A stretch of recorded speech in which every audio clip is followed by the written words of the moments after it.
Right, please, Baba.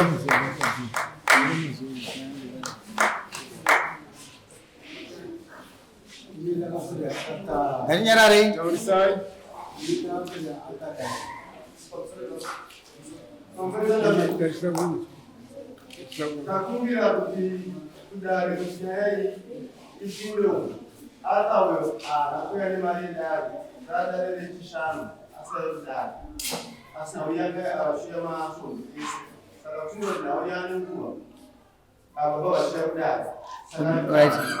So right. It's all right, Baba.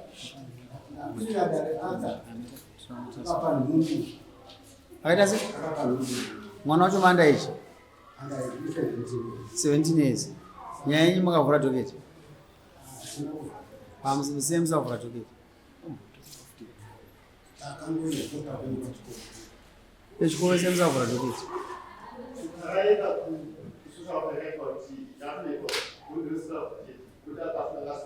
Fry jocket nye. Muzani kakawanda achitongwa muno mukomana. Nyaya idzodzi. Iwe shamari gara. Ndada kupedza newe iwe. Yo gara.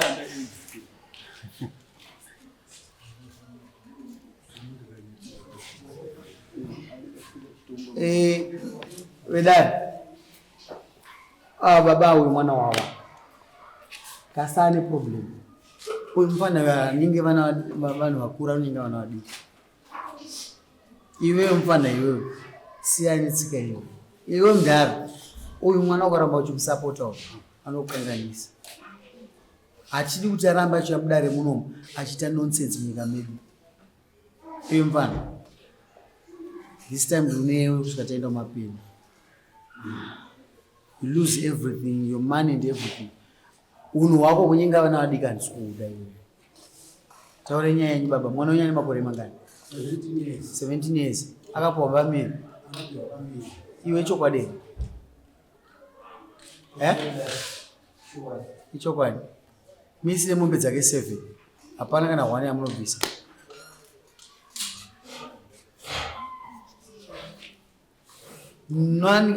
Hapana kana 1 yamunobvisa.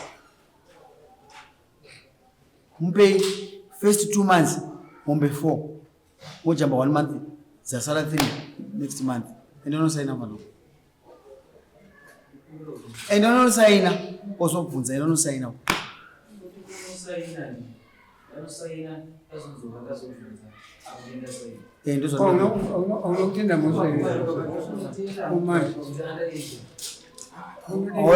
I said, I'll go to Mr. I'll go around. Baba,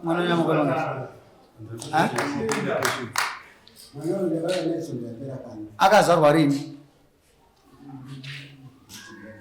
Mwana wani? Iwe wakumbire bhethi? Harisi rako. Ndiri dadi. Mwana we akauya shure yapera pano. Akanzwa kuti atatiza kuti mwana wamukana. Saka bibi yake yakabva yakwira. Kukwira kwainoita takazotsaga mota tamanene pakunyika pakati zvikuru. Ndaine mushamba. Shamba yakafonera bibi yakamushonga.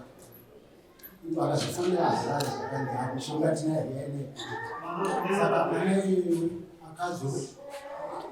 akazonodzidzwa mwana kuHarare. Anokarenya kwa. Mwana wacho mupenyu? Mwana mupenyu. Asanise.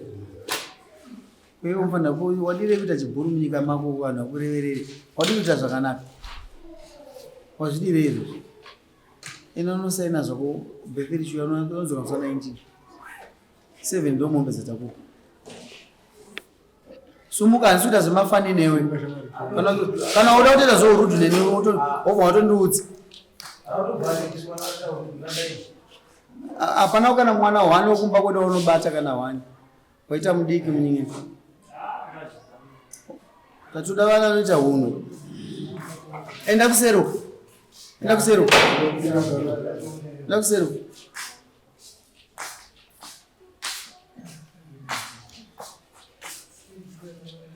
Enda kusero. Enda mutsvaka mari yedari.